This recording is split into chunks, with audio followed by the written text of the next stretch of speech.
India 9 News, Mirror of Truth. તારીખ 20/10/2025 Lions club Bhachau અને અખિલ ભારતીય વિદ્યાર્થી પરિષદ દ્વારા દિવાળીના પવિત્ર તહેવાર નિમિત્તે આપણે બધા હર્ષ અને ઉલ્લાસથી ઉજવીએ છીએ એ રીતે ઝૂંપડપટ્ટીમાં પણ ઉજવણી થાય માટે બંને સંસ્થાઓ દ્વારા ભચાઉથી 10 કિલોમીટર દૂર આવેલા ઝૂંપડપટ્ટી વિસ્તારમાં જઈને રૂબરૂ 200થી વધુ પરિવારને મીઠાઈના બોક્સ, ફટાકડા, દીવડા તથા ભૂલકાઓને કપડાં વિતરણ કરવામાં આવ્યું.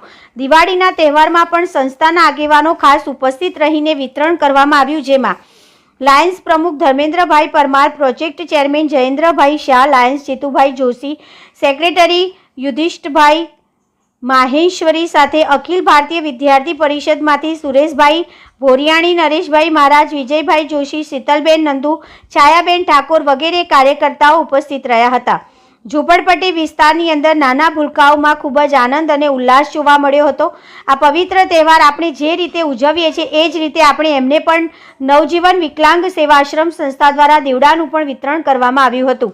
દીપ પ્રગટાવી એમની સાથે દિવાળીની સંસ્થાના મેમ્બરો ઉજવણી કરી હતી અને ભચાઉ શહેરના જુદા જુદા ઝૂંપડપટ્ટી વિસ્તારમાં જઈ મીઠાઈના બોક્સ, ફટાકડા, દીવડા વિતરણ કરવામાં આવ્યું હતું. Bureau report, Imran Avadiya, Kutch.